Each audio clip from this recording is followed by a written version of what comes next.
and we're up. Okay? So with this note sheet, everything at the top is basically just an example. And, excuse me, we're going to simplify this up some, where things aren't quite as long every time. But one of the reasons I gave you that extra sheet of paper with what we were doing is when we get to the homework, I apologize, but there wasn't a whole lot of room for you to work, and I didn't have the original where I could space it out some. So got some paper, so we'll be able to kind of do that together. But okay, if we come down here towards the bottom, a couple of things that we need to know right off the bat. And we'll kind of make note of these things. First of all, whenever you see the word is, that always means your equation is going to equals and you're starting to work on the other side. So that kind of helps us when we're doing an equation to figure out, where does 1/2 the equation stop and the other part start.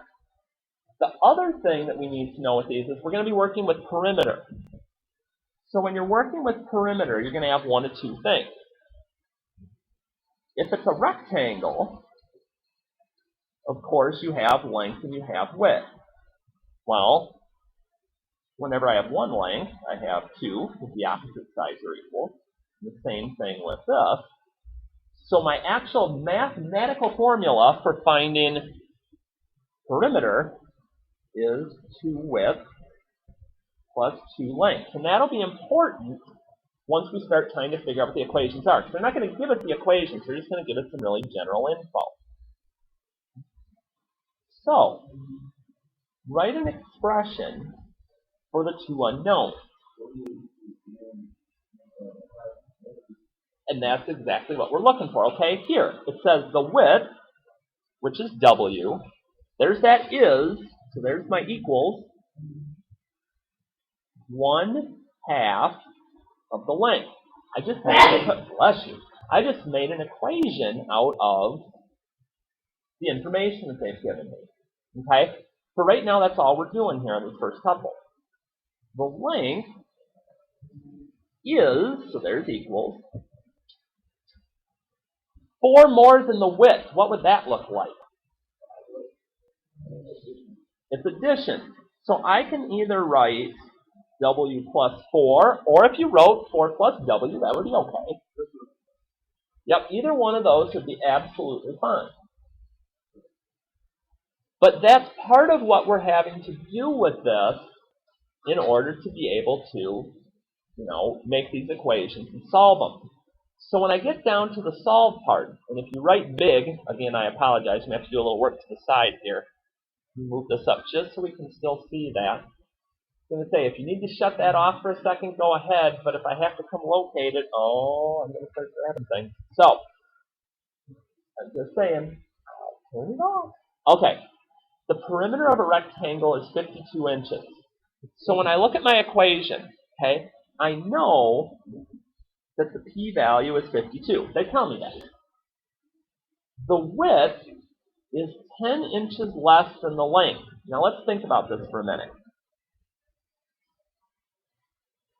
The width is, how do I write 10 inches less than the length?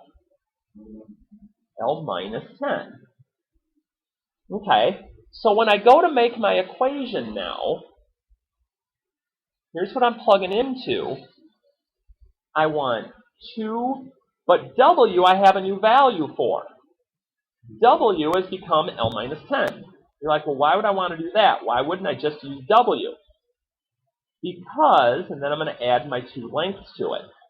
If I kept this as W and L, I'd have 2 variables. Well, it's kind of hard to solve and figure out what one of them is if I have 2 separate ones there.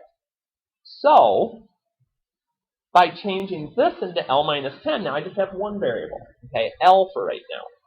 And now it looks like equations that we've been doing. See the parentheses here, so I've got to distribute next. I'm going to leave my other parts alone.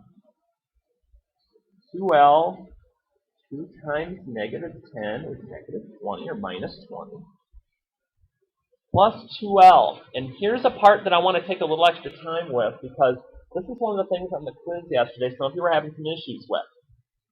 If my variable terms are both on the same side of the equals, we're just combining them. I don't do an opposite here. I don't want a minus 2L.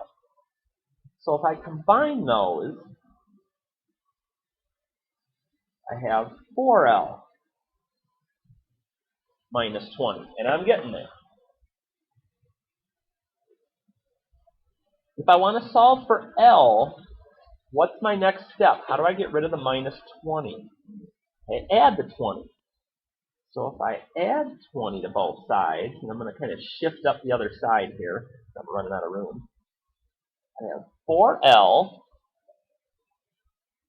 equals 72. And what's my last step going to be? And divide by 4. So if I divide by 4, I get my length. My length is 18 inches. How would I find the width then?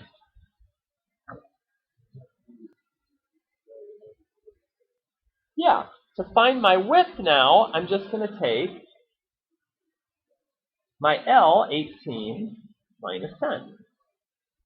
To be 8 inches. So is it a little bit of a process? Yeah, but I'm not going to give you like 25 of these to do. We're going to do like 5 or 6 of them a day here just to kind of get some practice. It's good with our equation solving. It's also good to kind of help us get ready for some geometry things. You could just put the 8 if you knew to stick the 18 in there, but I was just looking at this saying my W is L minus 10, so I just plugged in the 18 for L and then actually worked it out. But yeah, if you can just look at that and say, oh, it's 18 minus 10 is 8, that's fine. I'm just making sure I let people see what I'm up to here, what's going on.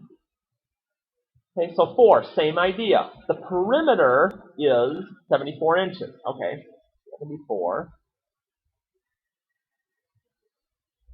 The width is, like, oh, here this goes again. The width is, move this over. The width is 2 inches less than half the length. Ooh, what?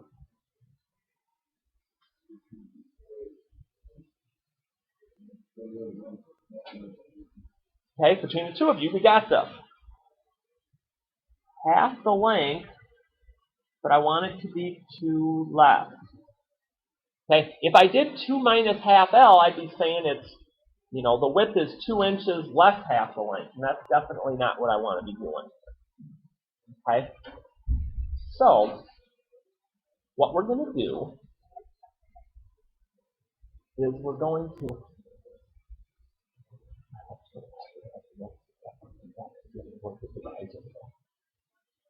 so now what I can do is I can say, okay, I'm going to have 2 width, 2, but this is my W now.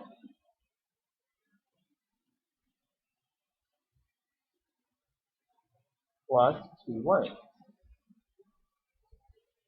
And what I'm going to do here, and it might seem complicated at first with a fraction, but it's not as bad as you may think. When I distribute now, I go, okay, let's see here. 74 equals, what's half of 2? 1. So it's just 1L, 2 times negative 2. I got to watch my signs. Minus 4. And then that plus 2L is just hanging there. I don't multiply the 2 there. It's not in the parentheses. And just like we had in the last one, I have multiple L's on this side, so I'm just going to put them together. I got 1, I got 2 more, 3 L's. I haven't messed with anything else yet. And now, now I'm to a point that I'm just trying to get the L by itself. And this is going to be a process that drives some of you crazy, because it is going to take a little bit of slowing down. But you notice the process ends up being the same. What's my last step? Divide by 3. Makes it 26. So I've got my length. Now to get my width, I'm going to do half of my L, which is 26, minus 2. So half of 26 is 13, minus 2 is 11. That's my W. So these problems don't change a whole lot as you're working through them. Just kind of mess it a little bit, okay? Now, and I'm actually going to do, once we get through with some things on the other side, I'm actually going to do some of these with you, a couple with you on the homework, just to make sure we're going okay. But if I ever do anything that seems odd, let me know. I want to see it. Okay, so if we flip over, we're going to take a look at what's called a consecutive integer problem. Now remember, integers are just whole numbers, okay? 1, 2, 3, 4, and so on. So when I'm asked to find two consecutive integers whose sum is 45, okay, here's what I'm doing. When I think about consecutive integers, so like we were looking for some examples here. Like for instance, 13 and 14 are consecutive integers. Okay? 5 and 6 are consecutive integers. No, everything's going to be whole numbers. Right. Okay, hang on. But what I want you to notice here is what's actually happening. Well, here I got 5. 6 is just doing 5 plus 1. I got 49. 50 is just doing 49 plus 1. So here's what we're going to use for consecutive integers. If my first value is x, by the pattern, my next integer is just going to be x plus 1. That's what I'm going to use when I'm trying to figure this out, make an equation out of it. So here's how it's going to work. Two consecutive integers. Okay, so my first integer is x plus my next integer is x plus 1. Okay, and I'm just using different colors to let you see that. Sum is the plus that's in the middle.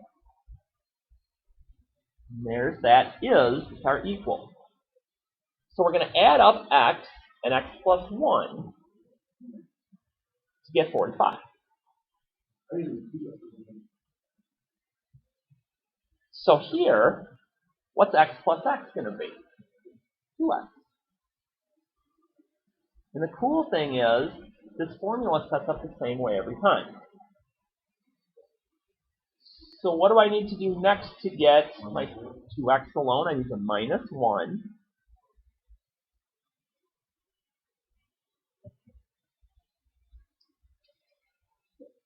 One last step to get x alone. Divide by 2. So you're like, okay, so x equals 22. Well, what does that mean? Here's what it means. That's my first value. Okay, that's my x. My consecutive integer that goes with it is that value plus 1. 23. Okay, but what if, because I knew that would get mentioned, the question that just got mentioned was, wait a minute, I can figure this out without doing the equation. What's up? What I will start doing if I need to, because I'm getting you guys in a habit for something we're going to build on, if some of you want to just start writing all the answers down all the time, I will start throwing decimal answers in here. I don't want to, but I know. And some of you are like, but I know what the answer is already. I know. But just use this as a thing to say, okay, I know what the answer is. Now can I make the math match it?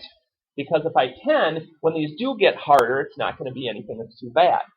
So for instance, the only difference with this problem compared to the last one is now it's 35. Okay, I don't have to get fancy. I know that x plus 1 is 35. I know when I combine them, and if some of you just want to start at this step, that's okay. Okay, I don't have an issue with that. I'm not going to sit there and say you have to show me every single little tiny thing, but I want to see something so I know that you know how this setup's working. I'm still going to minus the 1. That's not going to change. And I'm still going to divide by 2. So every step is the same. So those of you that like being able to do the same thing over and over, it can't get much better. So that x value I get, to get the next number, I just add 1 to it. So this is instead for some of you going and guess and check, guess and check, guess and check. I don't want you to have to do that. So you'll never guess what happens when we get to number 3 then. Ooh, 3 consecutive integers. Let's see here. Well, let's see. My first one will be x. We know my second one will be x plus 1. What do you think the third one's going to be? X plus 2. It is. So if I take those, the x and the x plus 1 and the x plus 2, set those equal to 33. Some of you are going to start finding shortcuts, and that's okay. Here I got 3x plus 3. So anytime you get 3 consecutive integers, you're going to end up with 3x plus 3 here. Equals 33. And wowzer, it's still a 2-step equation, just like the other ones were. So I'm going to minus the 3 to both sides.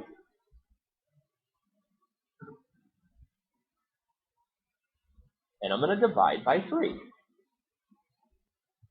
And once I get that first x, it all just flows into place. 10 goes in the first slot with x.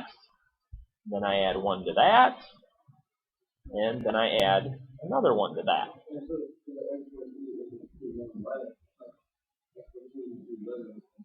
Right, because we want it to be consecutive, so it'll be right. We'll start with 10 and work our way up.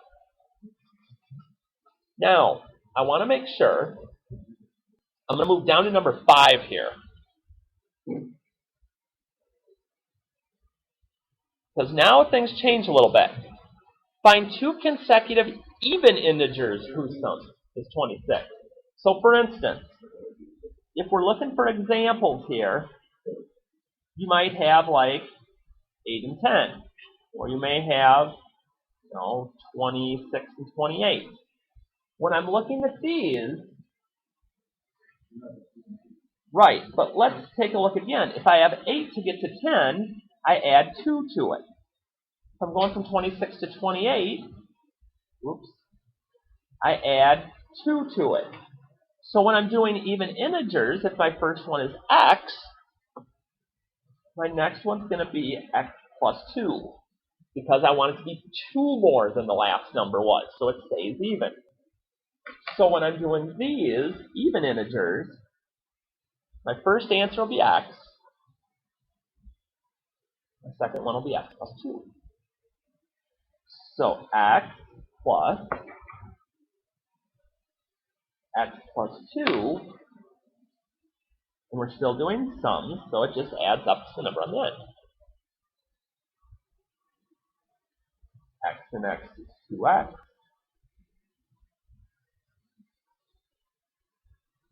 And amazing, now it looks exactly like the other ones have.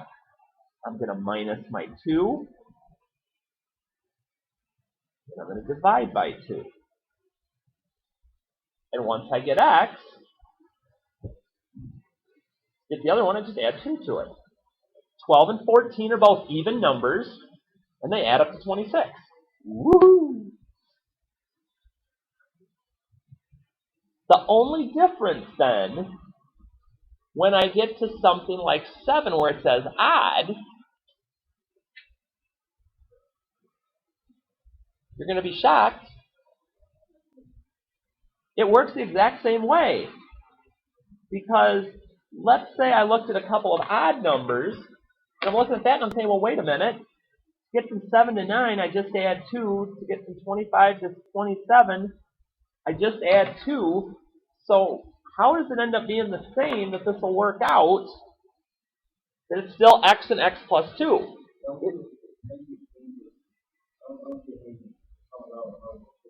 Okay, well, to get from 7 to 9, what do I do? No, I was just making up a couple of odd consecutive numbers. So like 7, and then the next odd number would be 9. Or if I was starting at 25, the next odd number would be 27. I'm just kind of putting some examples up there so we can see the pattern that to get from 7 to 9, I added 2. To get from this odd number to this odd number, I added 2. So what's going to happen here again is that even with odd integers, the rule is the same. It's x and then x plus 2. You're like, well, how's that work out? Because if I do x and then x plus 2, why am I not going to get even numbers out? Well, it's the amazing magic of math.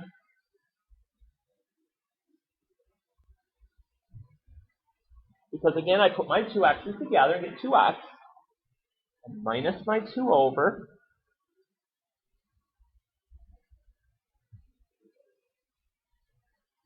then I divide by 2, and I get an odd number, 3. And then if I add 2 to that, I'm going to get another odd number, 5. So the last thing I've got down here at the bottom, and I just want to give you a little setup on it. They're like 3 consecutive even integers. What the heck? X plus 2, x plus 4 on the third one. So if I went to solve this one, I'd have x plus 2 plus x plus 4 is 54. So I've got 1, 2, 3 x's. 2 plus 4 is 6. And then again, I just solved the two-step equation. I minus my 6,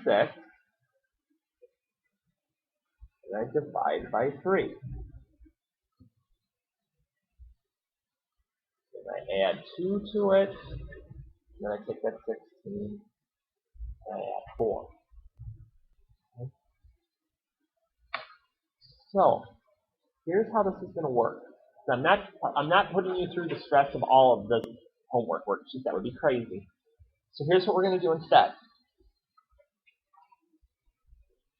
Okay, on the homework sheet, on this side where it's the perimeter and angle measure, we're doing, I'm sorry for my handwriting, we're going to do 1 through 5, 7, and 8. Now I'll talk to you about a couple of those in just a minute here. But jot that part down for now. 1 through 5, 7, and 8 on this side. And then, when you get to the back,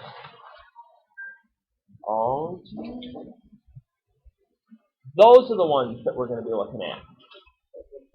1, 3, 5, 9, 11, 13, and 14. Because the other ones are a little bit outside of our range right now, I think. So, what's that? Yeah, I will go back to the other side in just a sec. So 1, 3, 5, 9, 11, 13, and 14. So either circle them, jot the numbers down, whatever you need to on that. And then I will flip back over here to the other side so we can get that info again. Okay, am I good? 1 through 5, 7, and 8 here on the other side. And I actually want to go through one of these with you. I want to talk here about number 5. So if you think you're going to run out of room, you can head to your paper. Yeah. If you want to attempt the other crazy ones, you can, but they're a little odd. All right, the perimeter, they're like, ooh, of a triangle. Wait a minute. The perimeter of a triangle is 38 centimeters. Okay, so let's see how this goes. So the perimeter is 38. The measure of the second side, you're like, wait a minute, the second side, what happened to the first side? The first side is always going to be x, and it doesn't matter which side you choose that to be. So the second side is 3 more than the first side. Okay. So x plus 3. And again, you can choose any of the sides. The measure of the third side is 3 times the measure of the first. So 3 times x. Since this is my first side, this is my second, and this is my third.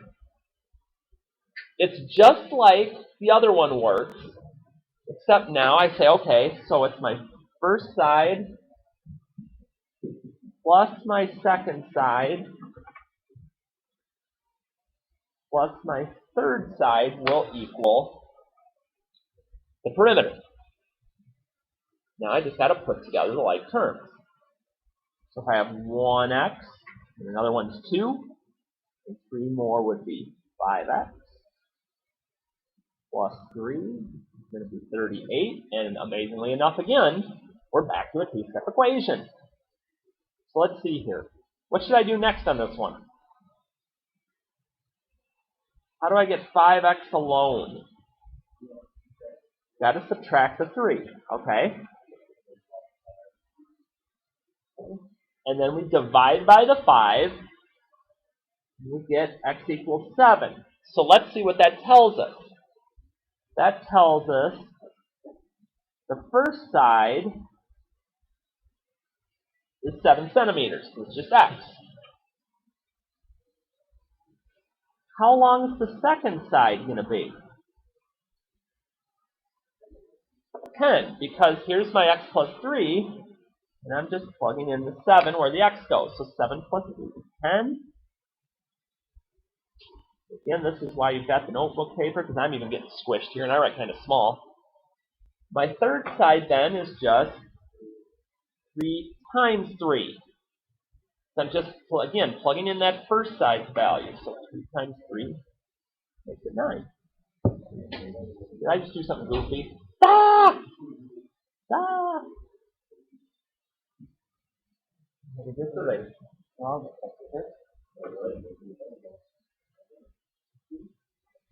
Okay? But that's how the triangle ones work. You only have one other triangle one. The rest of them are all rectangles. So that's how these are going to end up stacked. How these are going to end up working. 21 centimeters. Okay? So try to have some of those. We're going to do some more of these tomorrow. Just to kind of make sure we're in the flow of things. I want you to have some of this done tomorrow. Some of you that procrastinate, I didn't say finish. Okay, I was going to say, as long as it's even some of you've got to reinforce these lessons sooner, because if you wait for 2 or 3 days, you forget everything.